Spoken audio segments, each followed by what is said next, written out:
دیکھیں کہ جب کوئی مسلمان مرد عورت کے حصول کے لیے کسی عورت سے نکاح کرتا ہے تو اس کے اوپر بہت ساری ذمہ داریاں آ جاتی ہیں۔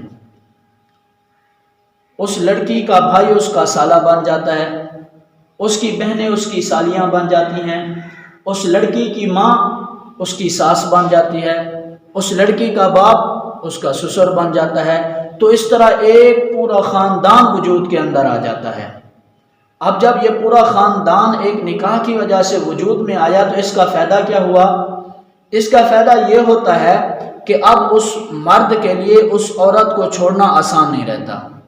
اس مرد کے لیے اس عورت کو چھوڑنا آسان نہیں ہوتا، بلکہ اب اس کے حقوق بھی اس کو ادا کرنا پڑتے ہیں۔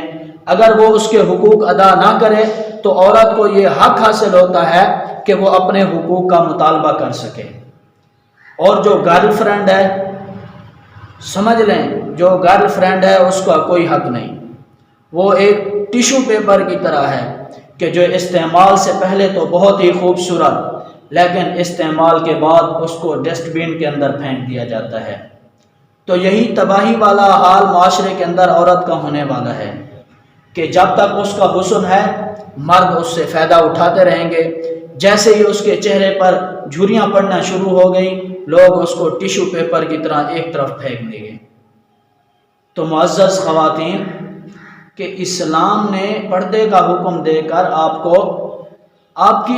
کا تحفظ کیا ہے۔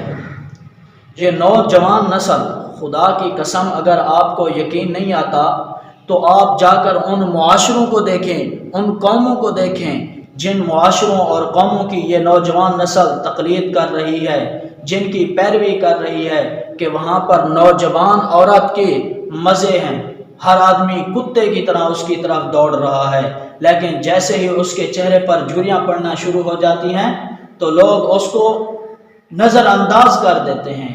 وہ ایک عضو معطل بیکار عضو کی طرح ہو جاتی ہے، جیسے ٹیشو پیپر کو استعمال کرنے کے بعد وہ بیکار ہو جاتا ہے، ان معاشروں کے اندر اس عورت کا وہ حال ہوتا ہے۔